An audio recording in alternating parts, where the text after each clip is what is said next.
अस्सलाम वालेकुम दोस्तों, वॉइस ऑफ जापान से मोहम्मद इदरीस आपकी खिदमत में हाजिर है जापान से। तो दोस्तों आज की वीडियो है जी, कुछ 2-3 दोस्तों ने पूछा था कि ओमान से वीजा जापान का किस तरह से अप्लाई कर सकते हैं, इसके बारे में बताएं। तो सोचा चले एक वीडियो इसके ऊपर भी बना देते हैं। तरीकाकार तो है वही रहेगा, चाहे ओमान से अप्लाई करना हो या दुबई से या सऊदीया से या कतर बहरीन से, तरीकाकार तो सेम ही है। तो चलें इसके बारे में एक छोटी सी वीडियो बना के तो बता देते हैं। तो दोस्तों सबसे पहले तो चाहिए जी बैंक स्टेटमेंट। अब जापान एम्बेसी की वेबसाइट में 6 महीने की लिखी हुई है वेबसाइट, लेकिन दुबई से तो 3 महीने की मांगते हैं, लेकिन ओमान मस्कत से 6 महीने की बैंक स्टेटमेंट चाहिए सबसे पहली चीज।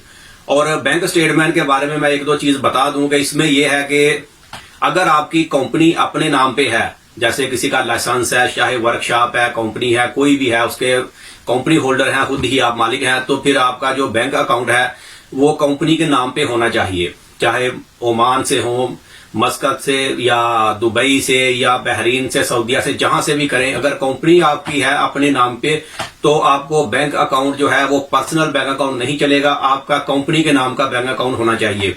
और ये भी नॉर्मल ही अकाउंट होता है, कोई इसमें एक्स्ट्रा चार्जेस वगैरह नहीं होते। लेकिन पर्सनल जो है वो जापान वाले उसको एक्सेप्ट नहीं करते। अगर एक्सेप्ट कर भी लेंगे तो उसमें वीजा बिल्कुल भी नहीं लगेगा, क्योंकि आपका कंपनी है तो कंपनी के नाम पे अकाउंट होना चाहिए। और उसके बाद टिकट बुकिंग है। अच्छा, बैंक अकाउंट में अगर सैलरी वाला बंदा है तो अब उसको सैलरी जो है वो बैंक में आनी चाहिए, ये एक सबसे बड़ा बिग पॉइंट है।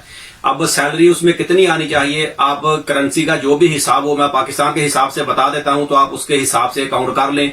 तकरीबन भी 2 लाख रुपया उसमें सैलरी हर महीने डालनी चाहिए, आपकी सैलरी जो भी हो। लेकिन बैंक में जो सैलरी आनी चाहिए वो 2 लाख रुपया कम से कम सैलरी बैंक में आनी चाहिए। इससे ज्यादा होगी तो भी कोई मसला नहीं है, लेकिन 2 लाख रुपया सैलरी आनी चाहिए।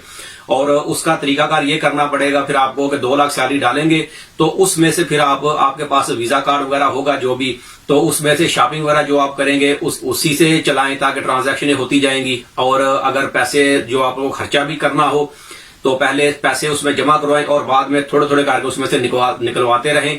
और कम से कम भी 50-60 हजार रुपया जो है वो आप निकालें और बाकी के पैसे उसमें जमा होते रहें।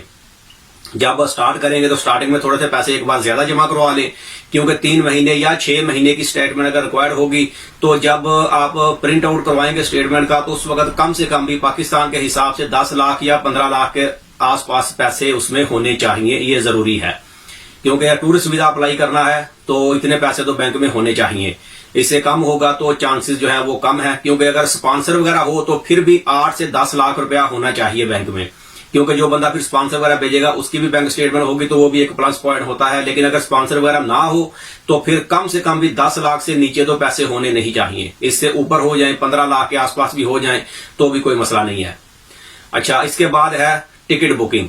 अब टिकट बुकिंग जो है ये वो टिकट वालों से आप करवा लेंगे, नॉर्मल बुकिंग है, कोई कंफर्मेशन नहीं है इसमें, यानी कि बस एक बुकिंग है तो वो थोड़े से पैसे लेके वो कर देंगे। पाकिस्तान में भी 500 या 1000 रुपया लेके बुकिंग कर देते हैं। सबसे पहले टिकट बुकिंग करवाएं और फिर उसके बाद उसी डेट के हिसाब से होटल बुकिंग करवानी है। जिस दिन जापान में पहुंचना है उसी दिन आपका होटल शुरू हो, और जब जापान से जाना है उसी डेट के हिसाब से आपका होटल जो है वो फिनिश होना चाहिए।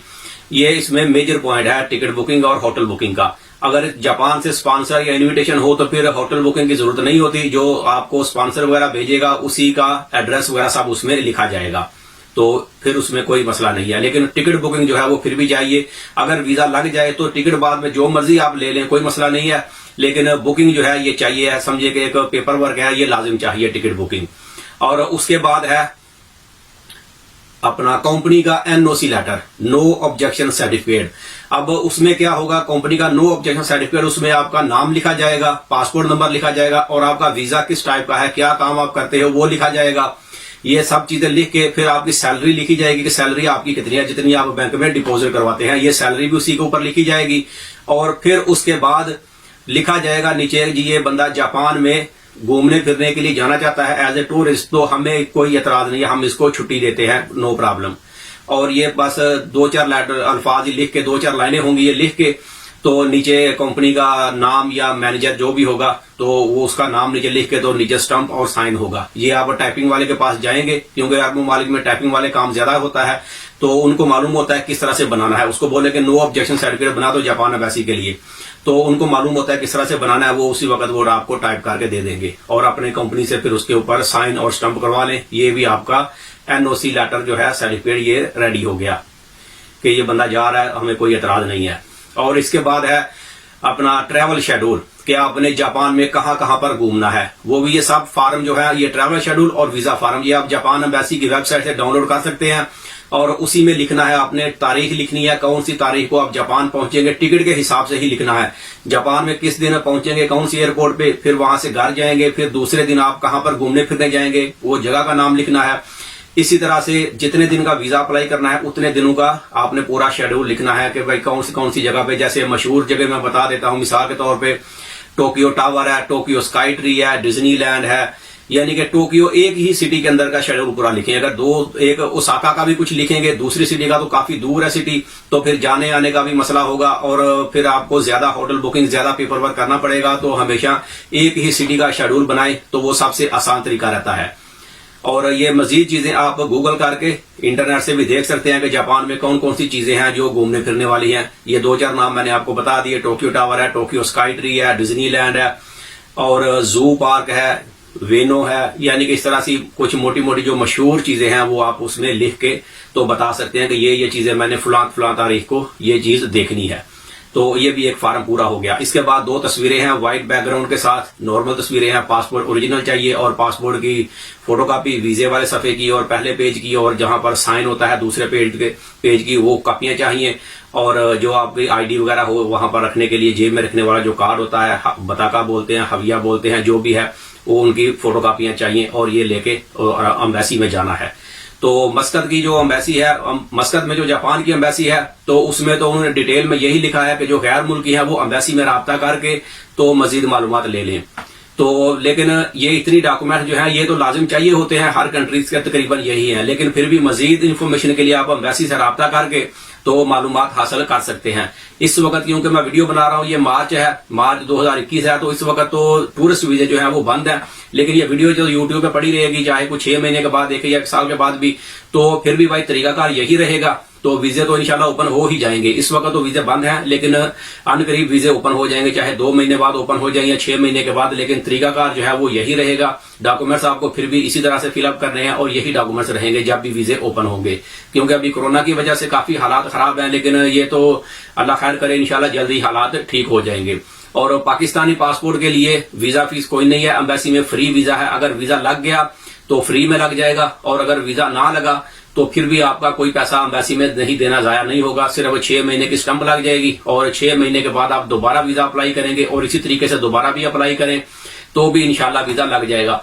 और ये फिक्र नहीं करना कि अगर मैं दोबारा करूंगा तो शायद ये पहले वीजा मेरा लगा नहीं है तो दूसरी बार करूंगा तो शायद पहले की वजह से करके दूसरी बार भी नहीं लगेगा। तो इसका आपस में कोई ताल्लुक नहीं है। जब पहली बार नहीं लगा तो वो उस वक्त जो डॉक्यूमेंट दिए थे उनकी वजह से नहीं लगा, और अब दूसरी बार जब जमा कराएंगे तो वो नया सिरे से होगा सारा काम। वो आपका देखेंगे डॉक्यूमेंट अगर रेडी होंगे तो वीजा लग जाएगा, मुनासिब सही डॉक्यूमेंट्स होंगे। तो अगर वो बंदा मुतमईन नहीं होगा, एम्बेसडर जिसने वीजा देना है, तो वीजा इशू नहीं होगा, चाहे आप 10 बार भी करें, यही सूरत हाल है।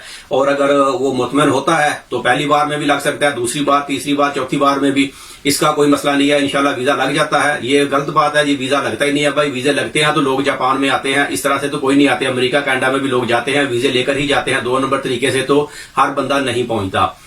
तो उम्मीद करता हूं कि इसमें काफी सारी आपको मालूमात मिल गई होगी। फिर भी अगर किसी दोस्त ने कोई चीज मजीद पूछनी हो तो मेरे Facebook page voice of Japan पे सर्च करें, मेरा वहां पर नंबर भी ऐड है, व्हाट्सएप का नंबर ऐड है, तो वहां पर आप मुझे वॉइस मैसेज करके सेंड कर सकते हैं। तो मैं इंशाल्लाह जितना मुझे मालूम होगा आपको रिप्लाई कर दूंगा। वीडियो अगर अच्छी लगे तो इसे लाइक कर दें। मिलते हैं किसी अगले वीडियो में, तब तक अपना बहुत ख्याल रखें। पाकिस्तान जिंदाबाद।